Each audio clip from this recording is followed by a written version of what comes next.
il a penché vers moi son oreille, et je le chanterai toute ma vie.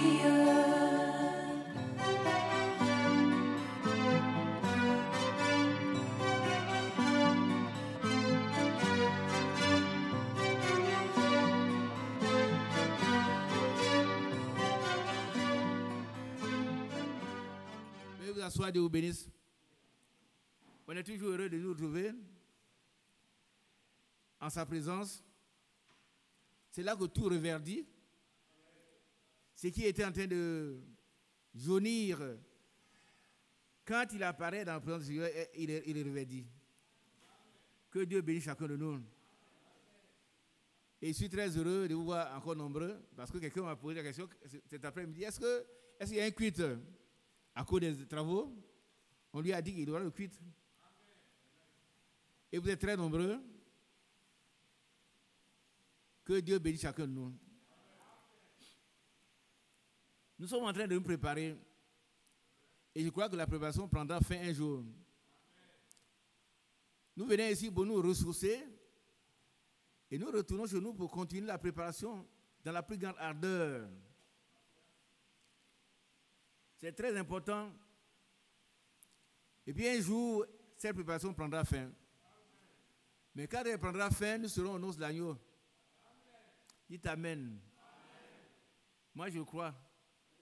Et nous voulons y être avec tout le monde. Gloire à Dieu. Nous voulons tous être là-bas pour fêter ces noces. C'est très important pour nous. Vous savez, tout à l'heure, je vais dire quelques mots et puis on va prier. Mais quelqu'un m'a dit quelque chose et puis j'ai pris 1 Jean 5, verset 19. Donc on va lire, à vous tu vas lire ça, 1 Jean 5, verset 19. Ce n'est pas le message, mais c'est important pour nous, pour que nous puissions nous déterminer par rapport à notre préparation. 1 Jean 5, verset 19, je crois. On peut lire un peu plus haut.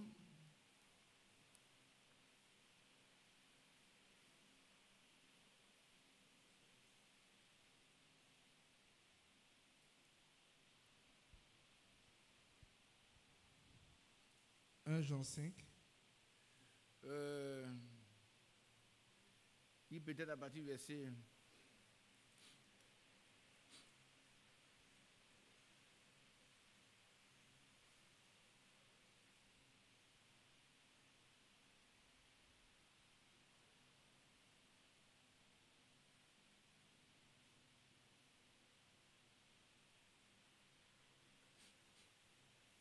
On va lire à partir du verset 12. Verset 12. 1 Jean 5, verset 12. Celui qui a le Fils a la vie. Celui qui n'a pas le Fils de Dieu n'a pas la vie. On dit Amen. C'est incontestable. Nous avons la vie. Parce que nous avons le Fils de Dieu. Continuons la lecture. Verset 13. Je vous ai écrit ces choses afin que vous sachiez que vous avez la vie éternelle, vous qui croyez au nom du Fils de Dieu. Vous n'êtes pas heureux.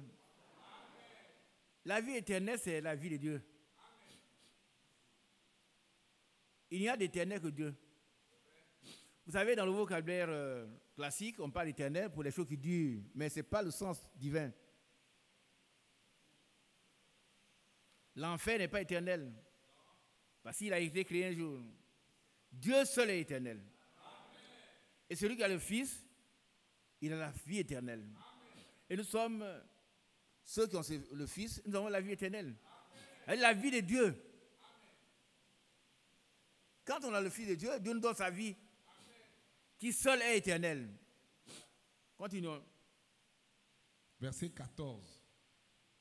Nous avons auprès de lui cette assurance que si nous demandons quelque chose selon sa volonté, Il nous écoute. Qui est d'accord? Ce soir, nous allons demander quelque chose selon la volonté de Dieu. Et nous devons savoir qu'il nous écoute. Il nous écoute. Comme un père écoute ses enfants. Relis ces passages, frère. Verset 14. Nous avons auprès de lui cette assurance que si nous demandons quelque chose selon sa volonté, il nous écoute. Amen. Verset 15. Et si nous savons qu'il nous écoute, quelque chose que nous demandions, nous savons que nous possédons la chose que nous lui avons demandée. Qui demande quelque chose?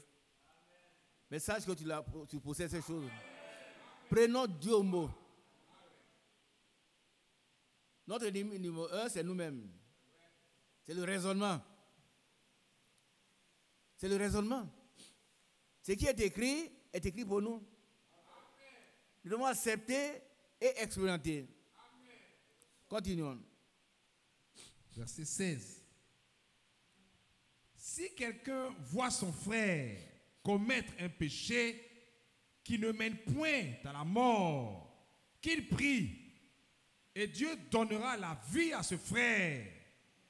Il la donnera à ceux qui commettent un péché qui ne mène point à la mort. Il y a un péché qui mène à la mort. Ce n'est pas pour ce péché-là que je dis de prier. Gloire à Dieu. Ah, il demande ce que c'est. Mais c'est le blasphème contre le Saint-Esprit. Il mène à la mort.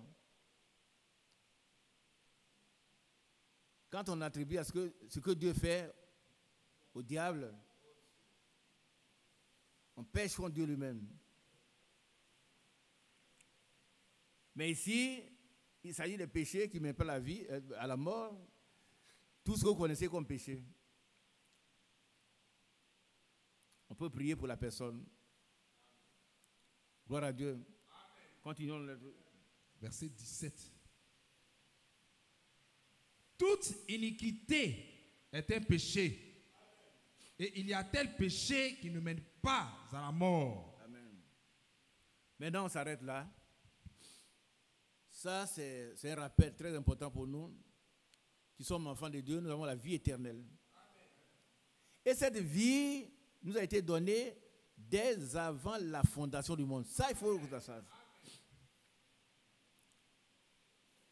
Nous sommes prédestinés. Quand on prend Éphésiens chapitre 1, vous allez voir que nous avons été élus, prédestinés à être semblables et être irrépréhensibles devant lui. Ça, c'est déjà fait. Alléluia. Nous devons l'accepter simplement et vivre conformément à ça. Maintenant, chaque fois que je parle et je reviens à nos amis qu'on appelle les gracistes, je suis obligé d'insister parce que si quelqu'un croit qu'il peut encore courir à gauche et à droite et puis être sauvé, ce n'est pas vrai. Il n'est même pas sauvé. Donc je ne parle pas de ceux qui ne sont pas sauvés. Je parle des chrétiens. Les gens qui sont prédestinés et qui ont déjà la vie de Dieu en eux. Et ceux-là, s'ils font une faute, Dieu les reprend, il les ramène à la vie. Quelqu'un m'a demandé si on paie le salut. J'ai dit non. Moi, je n'ai pas vu un endroit où on paie le salut. La Bible dit qu'il a souffert. En tant que fils, il a appris l'obéissance passive. Et il est devenu l'auteur de salut. Un salut comment? Éternel. Donc, ce n'est pas un salut qu'on perd. On est sauvé aujourd'hui, demain on perd le salut. Ou on est sauvé ou on n'est pas sauvé. Si on est sauvé, nous avons la sécurité éternelle. Nous avons la sécurité éternelle. Nous sommes sauvés dès avant la fondation du monde. Ce n'est pas aujourd'hui qu'on va être sauvés. Et nous ne sommes pas des pécheurs. Nous sommes des chrétiens. Un chrétien peut commettre des erreurs. Mais chaque fois qu'il commet des erreurs, le Seigneur peut le corriger. Mais il ne paie pas le salut. Non. Or, un pécheur, c'est quelqu'un qui n'a jamais cru. Prenez la route. Quand vous allez voir les pécheurs qui sont là, Dieu, ce n'est pas le problème. Ils font ce qu'ils veulent. Ils font ce qu'ils veulent. Ça ne leur dit rien. Le mal, il peut commettre le mal sans qu'il soit inquiet. Mais un chrétien qui connaît le mal, il est tourmenté. Ah oui. Quand il commet le mal, il ne doit pas. Hein? Il ne doit pas à ce que le Seigneur lui pardonne. C'est très important pour nous. Donc, je ne parle pas des gracistes. S'il y a des gracistes dans la salle, je ne parle pas de vous. Vous n'êtes pas encore sauvés. C'est pas moi qui sauve. Ce sont les principes bibliques. Vous ne pouvez pas dire je suis sauvé, et puis en même temps, on cherche les femmes, et quelqu'un a dit, mais s'il commet adultère, je suis sauvé. Non, ce n'est pas vrai. Notre Dieu, c'est un Dieu saint. Ce que Dieu veut, c'est notre sanctification. Sans laquelle personne ne le verra. Personne. Alors, nous continuons. Verset 18. Nous savons que quiconque est né de Dieu ne pêche point. Voilà. Amen. Quiconque, il ne pêche point. Il ne pêche point. Mais s'il commet des fautes, ce n'est pas un pécheur. Pierre a commis des fautes. Il a été hypocrite à Antioche. Mais on n'a plus entendu parler du péché de Pierre. Quand Paul l'a repris, c'est fini.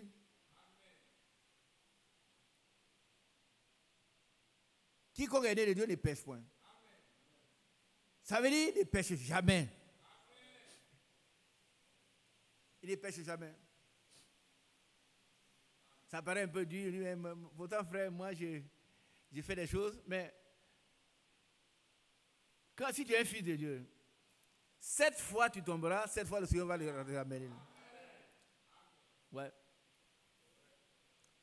Je vous exhorte à écouter l'unité. Le frère Branham dit, aussi nous serons dans la voie du salut. Nous tomberons 7 fois, il va nous ramener. Il dit, ce n'est pas nos fautes, il ne parle pas de ça, parce qu'il sait de quoi nous sommes faits. Ça n'a rien à voir avec un pécheur qui programme son péché. Et puis ça ne nous invite pas à aller pécher. Qui comprend ça? Ça ne nous dit pas maintenant, frère Isaac, moi je ne dis rien. Je ne peux rien dire que la Bible est dit. Je n'invite personne à aller pécher. Mais si un chrétien veut amener de nouveau, tombe dans le péché, Dieu lui pardonne, il le ramène, il le purifie. Et en ce temps, on dit, il ne pêche point. Commet les fautes, mais ne pêche point. Il faut que les choses soient comprises pour que nous soyons tranquilles, pour que nos cœurs ne nous condamnent pas. Alors, verset 18 toujours. Mais celui qui est né de Dieu se garde lui-même et le malin ne le touche pas. Voilà. Donc, est-ce que le chrétien a une part à faire? Oui. Il se garde lui-même. Mais un chrétien qui dirait, moi, frère, si tu es de nouveau, je fais ce que je veux, mais si je fais, non, c'est pas vrai. C'est pas vrai, hein? Parce que Dieu a programmé des œuvres que nous devons pratiquer. Et avec sa puissance, il va nous aider à les pratiquer. Il va nous donner la force pour le faire. Il se garde lui-même. Regardez un peu. Si un jour j'essaie d'aller au nouveau quartier, je viens un ancien camarade, parce que quand j'étais là, il était là aussi. Bon, je ne voulais pas m'asseoir. Je voulais m'asseoir à côté des bouteilles de bière. Non. Vous ne comprenez pas? Il faut que tu te regardes toi-même. Il ne faut pas aller dans des endroits où tu auras des problèmes. Ce n'est pas que je vais aller boire, non. Moi, je ne bois pas. Moi, je ne bois pas. Il y en a qui disent, frère, est-ce que je peux boire un peu d'alcool? Il dit, mais c'est pas à moi de dire boire ou boire, je ne peux pas boire. Fais ce que tu veux. Fais ce que tu veux, mais sache que pour tout cela, un jour, Dieu t'amènera un jugement. Ecclésiaste, je crois 12 à la fin. Il y a un jugement qui nous attend. Mais un chrétien, il ne pêche pas. Il ne va pas dans tous les endroits bizarres. Un chrétien ne va pas aller trouver une fille. Il est jeune homme. Et puis il y a une jeune fille. Et puis la nuit, il va la trouver là-bas. Bon, mais on va dormir ensemble aujourd'hui comme nous sommes des frères. Non. Qui comprend ça? On va aller, bon, nous sommes des sœurs, toi tu dois en haut, toi en bas. Non, on ne fait pas ça. C'est malsain d'ailleurs. C'est malsain, hein? C'est malsain. Allez, les gens qui vont voir, ils vont. Mais si vous n'avez rien fait, ils disent non, ce n'est pas possible. Ce sont des hommes. Hein? Donc, il ne faut pas aller dans un endroit, il ne faut pas faire ce que Dieu ne veut pas qu'on fasse. Ou bien une sœur vient te trouver, elle n'a pas de chambre, mais tu lui laisses la chambre, tu vas dormir ailleurs. Tu quittes la chambre. Tu vas dormir ailleurs dans une autre chambre bien fermée.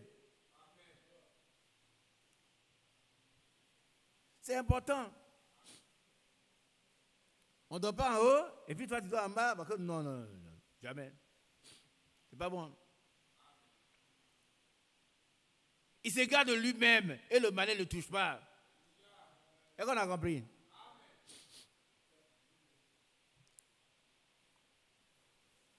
Amen. Alors, verset 19. Oui. Nous savons que nous sommes de Dieu. Ça, c'est très important, c'est le verset principal que je voulais vous faire voir. Pour que chacun puisse savoir qui il est. Amen. Nous savons que nous sommes de Dieu. Amen. Et que Dieu est en nous. Amen. Que nous sommes les fils de Dieu. Amen. Nous sommes les cohéritiers de Christ. Amen. Nous savons cela. Amen. Celui qui ne sait pas, il doit chercher à le savoir. Continuons. Et que le monde entier est sous la puissance du malin. Gloire à Dieu. Amen. Gloire à Dieu. J'ai parlé avec mon fils Yéo, et puis on a vu, aujourd'hui là, je vais vous dire une chose. Tout ce que les gens aiment, c'est l'argent. Vous allez à l'hôpital, on prend votre argent. Ouais. Partout, si on doit vous tuer pour prendre l'argent, on prend. Et puis on s'en fout de vous. Hein. On prend votre argent et puis on vous laisse tomber. C'est tout. On ne prend pas, on ne s'occupe pas de vous. Ça ne leur dit rien. Ça, c'est le monde. Le monde, c'est l'argent. Et là, il a dit, l'homme est un loup pour l'homme. L'homme naturel, là, c'est un loup. Il n'est pas bon. C'est l'argent, c'est l'argent, c'est l'argent, c'est l'argent. On prend de l'argent et puis on te donne un coup de pied, tu meurs quelque part, on s'en fout. Voilà. Voilà le langage vulgaire. On prend ton argent. C'est l'argent qu'on veut. C'est tout. Tout ce que vous voyez, c'est l'argent seulement qui est derrière. Il n'y a rien d'autre. Hein? Argent, femme, et puis c'est tout.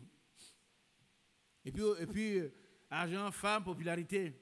Et ces trois choses-là, ce sont les choses contre lesquelles le Seigneur a mis en garde le frère Branham. Argent, femme, popularité. Il est quelqu'un. Bien aimé, nous sommes dans un message, le dernier. Nous devons nous laisser conduire par cet esprit. Pour marcher dans notre préparation avec dignité, avec ardeur, avec détermination. Amen. Il y a deux clans, il y a le monde entier et puis il y a nous. C'est juste. L'autre côté, on peut te tuer, on prend ton argent, on s'en fout. Ici, c'est l'amour.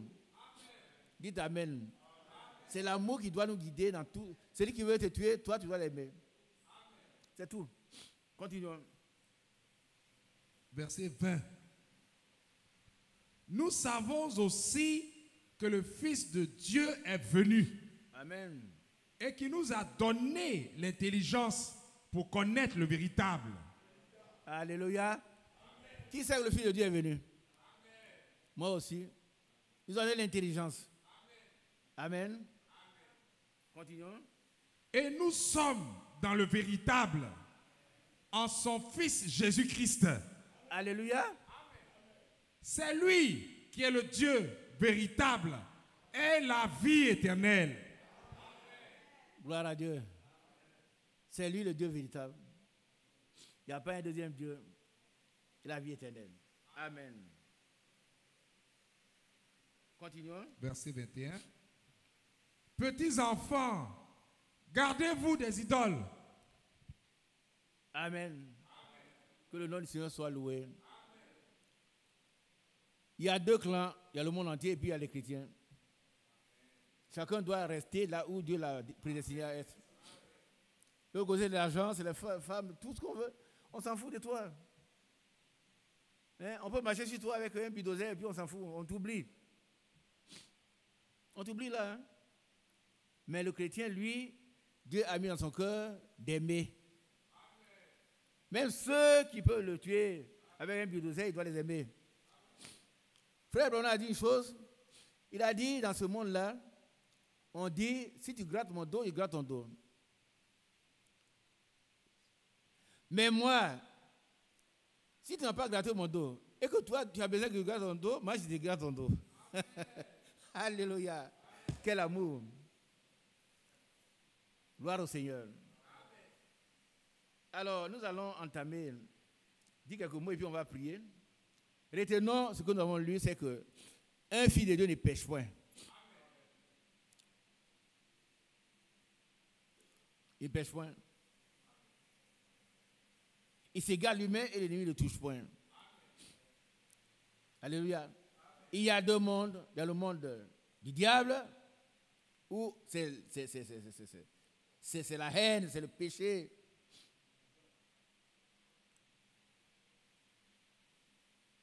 C'est l'enfer. Et puis il y a le monde des fils de Dieu, où l'amour règne. Sans amour, ils ne sont pas des enfants de Dieu. Alléluia. Alors, nous prenons Philippiens chapitre 2.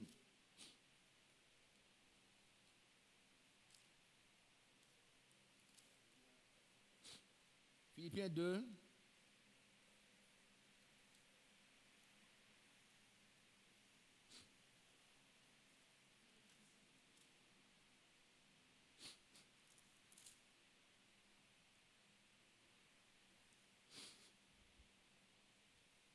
On va lire à partir du verset 3. Et puis on va demander à nos frères Michel de venir prier. Et dans ce texte que nous allons lire, nous voulons mettre en exergue la puissance du nom de Jésus-Christ. Qui opère des miracles. Amen. Et puis Jésus-Christ s'est humilié. Dieu lui a donné un nom qui est au-dessus de tous les noms. Amen. Au nom de Jésus, le cancer doit tomber. C'est au-dessus de tous les noms. Il résout tous les problèmes, ces noms-là. C'est le plus puissant nom que le monde ait connu. C'est Jésus-Christ de Nazareth. Nous avons dit la dernière fois que Jésus veut dire Dieu sauveur. Le nom de Jésus veut dire Dieu sauveur. Alléluia. Alors on commence à partir du verset 3. Philippiens chapitre 2, verset 3. Ne faites rien par esprit de parti ou par vaine gloire. Amen. Levez la tête. Nous, on ne fait pas, il n'y a pas de parti ici, des disputes, on s'allie ici, alliez-vous. Non, non. Esprit de parti. Ça, c'est ailleurs. On ne fait rien par esprit de parti. Amen. Continuons. Mais que l'humilité vous fasse regarder les autres comme étant au-dessus de vous-même. Répète ça pour nous parce que nous sommes trop fiers, trop orgueilleux. Et je le constate. Quand cette petite fille, elle ne peut pas laisser la place aux vieilles femmes qui arrivent. C'est concret hein, ce que je suis en train de dire. Ce n'est pas la théorie. Une vieille maman arrive, et puis une petite fille, oh la vieille, elle vient toujours en retard. Lève-toi devant les cheveux blancs. Et tu seras béni. Considère que les autres soient au-dessus de toi. Frère, c'est important. Continuons. Verset 4. Que chacun de vous, au lieu de considérer ses propres intérêts, considère aussi ceux des autres. Amen. Alors, mon frère Léopold, comment tu comprends ça?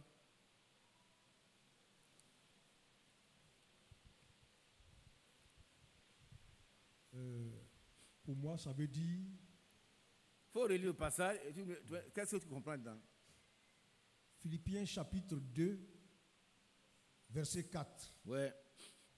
Que chacun de vous, Chacun, nous tous. nous tous, Ouais. au lieu de considérer ses propres intérêts, considère aussi ceux des autres. Ça, c'est dans tous les domaines de la vie chrétienne. Amen. Amen. Je comprends ça en ce que partout où je me trouve, si je suis en mesure de pouvoir venir en aide à quelqu'un, je ne dois pas hésiter à l'aider. Oui. Par la prière ou par une aide financière ou bien une aide quelconque. Si je peux aider la personne, je ne dois pas hésiter à aider la personne. D'accord, mais qu'est-ce qui comprend autre chose? Vous savez que c'est très très riche ce passage-là. Je laisse ça à ceux qui veulent parler.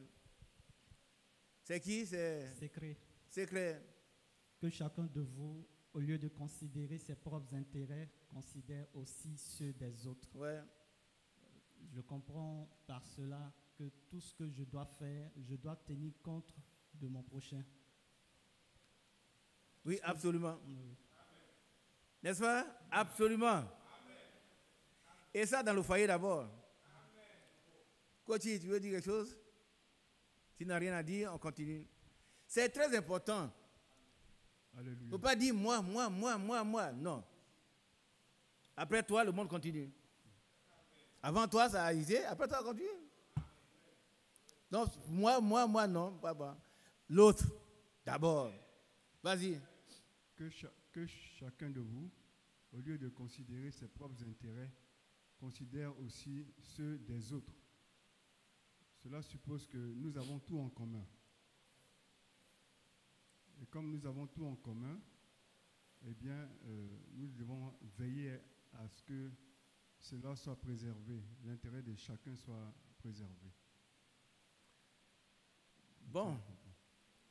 Ce n'est pas très explicite, mais on comprend quand même quelque chose. Dieu te bénisse. Amen. Alors, à vous. Qui est financier ici? Qui est financier? Qui connaît les intérêts? Bon, vas-y, dis ce que tu penses de ça. Philippiens 2, verset 4. Que chacun de vous, au lieu de considérer ses propres intérêts, considère aussi ceux des autres. Oui. Cela signifie que quand je suis en face d'une situation quelconque et que je dois agir ou faire quelque chose, je me demande ce que je vais faire. Ça m'arrange. En général, c'est ce qu'on se demande. Oui. Et je fais ce qui m'arrange. Oui. Mais par rapport à cette prescription, Oui. Dieu nous demande de faire aussi ce qui arrange aussi les autres. Voilà. Non seulement moi, mais aussi l'autre. Oui. Donc, considérer les autres intérêts pour agir dans ce sens-là. Voilà. Est-ce que ce qui m'arrange ne dérange pas l'autre? Tu as compris? Ça m'arrange, hein, mais ça ne dérange pas. Amen. On a des prescriptions tellement importantes. Dieu nous aide. Alors, continuons la lecture. Verset 5. Ayez en vous les sentiments qui étaient en Jésus-Christ. Gloire à Dieu. Amen. Mais c'est lui qui les met en nous. Amen. Il déverse ses sentiments en nous. Nous devons comme lui. Amen. Amen. Continuons. Verset 6. Lequel, existant en forme de Dieu, n'a point regardé comme une proie à arracher d'être égal avec Dieu, mais s'est dépouillé lui-même en prenant une forme de serviteur, en devenant semblable aux hommes. Amen. Et ayant paru comme un simple homme, il s'est humilié lui-même, se rendant obéissant jusqu'à la mort, même jusqu'à la mort de la croix. Vous savez, quand on parle de la mort de la croix, c'est un supplice. Alors, on fait souffrir des gens. Et Jésus a accepté cela. Amen. Mais pourquoi? Hein? Pourquoi Jésus a accepté de mourir comme ça? Pour me sauver, pour te sauver. C'est à cause de toi et à cause de moi. Alléluia. Alors, nous continuons. Verset 9. C'est pourquoi aussi Dieu l'a souverainement élevé et lui a donné le nom qui est au-dessus de tout nom. On dit Amen. Bien-aimé, c'est très important. Il s'est humilié, Dieu lui a donné le nom qui est au-dessus de tout nom. Et c'est ça le point focal de notre étude. Le nom que Dieu a donné à Jésus. Jésus veut dire Dieu sauveur. Et Dieu lui a donné un nom qui est au-dessus de tout nom. On marque une petite pause parce que j'ai fini. Demain, on va reprendre. Hein. Le nom de Jésus est au-dessus de tout nom. Vous pouvez imaginer tous les noms. Il n'y a qu'un seul nom qui soit au-dessus de tous les noms. C'est Jésus. Amen. Continuons. Verset 10. Afin qu'au nom de Jésus, tout genou fléchisse dans les cieux, sur la terre et sous la terre. Alléluia. Frère, c'est important. Quand le nom de Jésus est prononcé, tous les démons fléchissent les genoux. Satan fléchit les genoux. L'enfer s'incline. Tous nos problèmes sont réglés. Vous pouvez prendre n'importe quel nom. Prenons pauvreté. Pauvreté s'incline. Cancer. Cancer tombe. Mort. Mort tombe. Tous les noms s'inclinent. Et la résurrection revient. Ces noms sont au-dessus de tous les noms. Bien-aimés, que Dieu vous bénisse. Amen. Je voudrais enfoncer ça jusqu'à ce que nous comprenions que nous avons le plus grand nom. Amen. Et quand lors de notre baptême, ça a été invoqué sur nous. Amen. Et ce nom, il fait des miracles. Amen. Il règle tous nos problèmes. Tout. Amen. Ce soir, nous allons prier et chacun va exposer son problème. Il n'y a pas un seul problème qui peut être réglé. Hein? Ça n'existe pas. Peut-être le diable va vous dire, mais frère, il raconte des histoires. Ce sont des choses réelles. Hein? Ton problème qui n'a pas... Le nom de Jésus va le régler. Alors, il est au-dessus de tous les problèmes. Tout. Frère Michel, s'il te plaît.